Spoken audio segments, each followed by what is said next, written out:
there. I'm outside. I had some work to do out here, but I thought I would talk to you a little bit more while I'm doing my work. This is Laura with Laugh Pig TV, and we are conducting a social experiment of what we can and cannot say on social media in October 2020 COVID land. And so far I have not been able to get a block or a strike or a violation of community standards or anything like that on YouTube or Facebook. That's where we're sharing these videos. So we will see what else we can talk about and see if any of the censors or fact checkers are listening. And of course you're going to have to listen to my backyard friends out here too. We have chickens and ducks out here that like to talk a lot, almost as much as I do. Haha. So what are we doing? These are wild rose hips.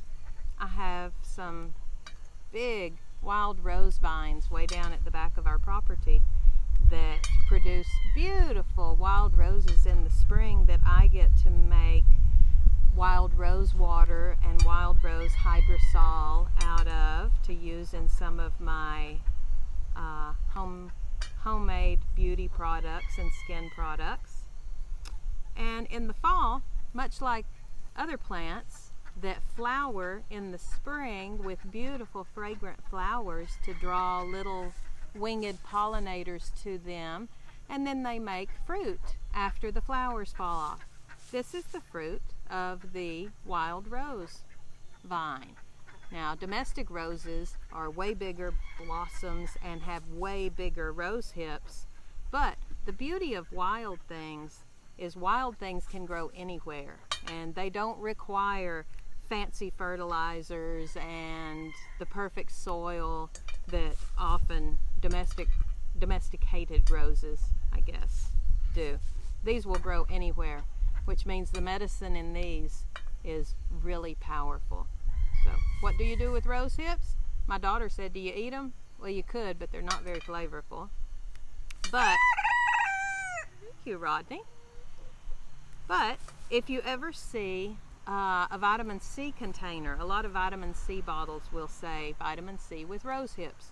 That's because rose hips contain a very bioavailable form of vitamin C that our bodies like a whole lot. And why do we want to talk about vitamin C? Vitamin C is incredibly important in keeping the immune system robust. Vitamin C is considered the stress vitamin. Our body needs it anytime it's under stress of any kind. So that means pretty much every damn day you need vitamin C. And we, along with some primates and a couple of other animals in our vast animal kingdom, we don't produce our own vitamin C. Most animals do, so they don't have to think about eating fruit and eating vegetables that are full of vitamin C and things like rose hips for vitamin C. So we have to take vitamin C or eat vitamin C in our foods to get it into our bodies. These little guys will be dried, and then they will be probably run through a food processor or my coffee grinder, spice grinder or something, and then they'll be put into some of my herbal teas as a vitamin C boost to all of those teas.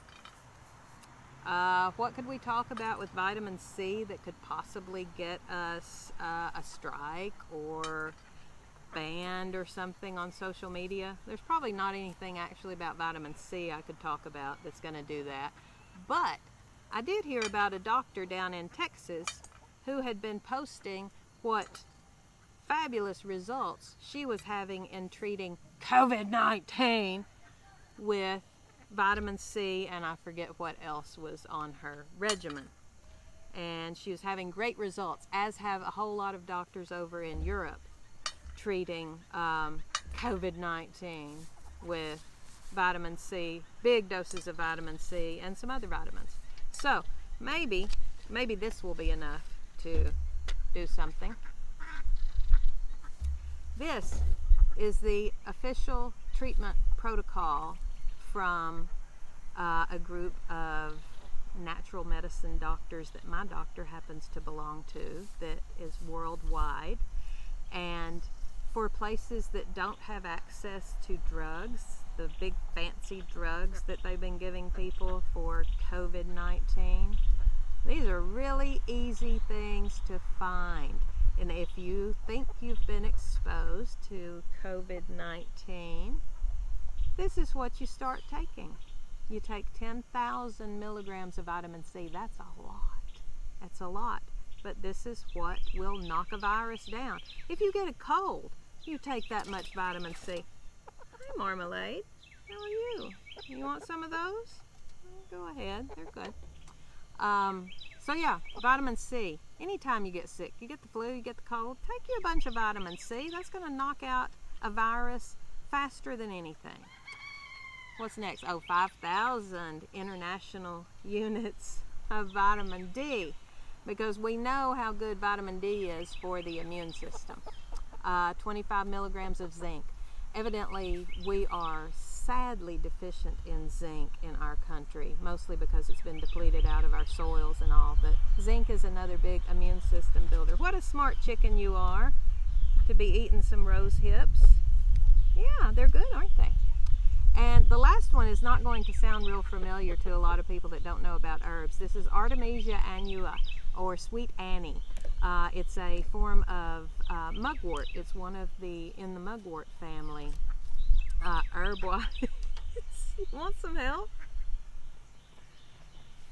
Anyway, this is an herb that grows all over the world, and in places where they use a lot of indigenous medicine instead of a lot of pharmaceuticals, they use it as malaria treatment. And they're finding that a lot of anti-malarial drugs works really well on the coronavirus.